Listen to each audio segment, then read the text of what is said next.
সাক্ষ্যের সামনে নিজের ভুল স্বীকার করে ঝিলের কাছে ক্ষমা চাইল শতরূপা। হ্যাঁ বন্ধুরা, ভোলে বাবা পার করেগা সিরিয়ালের আজকের পর্বে একেবারে আবেগে ভরা এক দৃশ্য দেখতে চলেছেন আপনারা। সাক্ষ্যের সামনে নিজের ভুল স্বীকার করে ঝিলের কাছে ক্ষমা চাইল শতরূপা। এই মুহূর্তটা শুধু গল্পের মোড় ঘোরালো না, দর্শকদের চোখেও জল এনে দিল। অনেকদিন ধরেই বাড়ির পরিবেশ ছিল টানটান। ঝিলকে নিয়ে ভুল বোঝাবুঝি, অহংকার আর রাগ সব মিলিয়ে শতরূপার মনটা যেন পাথর হয়ে গিয়েছিল।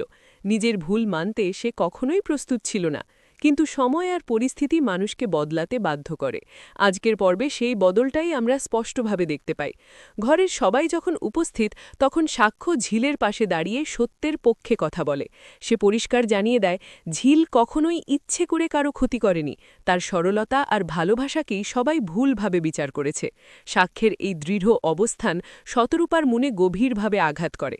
নিজের এতদিনের আচরণ, অপমান আর অন্যায়ের কথা একে একে তার চোখের সামনে ভেসে ওঠে। হঠাৎ করেই আবেগ সামলাতে না পেরে শতরূপা ঝিলের সামনে এসে দাঁড়ায়। কাঁপা গলায় সে বলে, আমি ভুল করেছি। এই কথাটা যেন পুরো ঘরটাকে নিস্তব্ধ করে দেয়।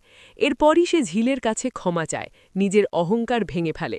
সাক্ষ্যের সামনে এমন দৃশ্য কেউ কল্পনাও করেনি। ঝিল প্রথমে অবাক হয়ে যায়। এতদিনের কষ্ট, অপমান আর চোখের জল মনে পড়ে তার। তবুও ঝিলের বড় গুণ হল তার ক্ষমাশীল মন। সে ধীরে ধীরে শতরূপাকে তুলে ধরে, বলে ভুল বুঝতে পারাটাই সবচেয়ে বড় কথা। এই মুহূর্তে সাক্ষ্যের চোখেও জল চলে আসে। তার বিশ্বাস, সত্য আর ভালোবাসা শেষ পর্যন্ত জয়ী হবেই।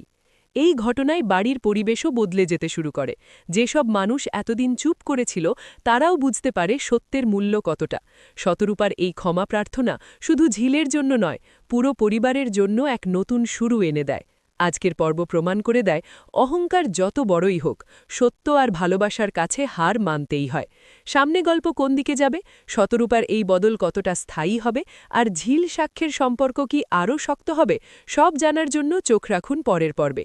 আর ভিডিওটি ভালো লাগলে অবশ্যই চ্যানেলটি সাবস্ক্রাইব করতে ভুলবেন না।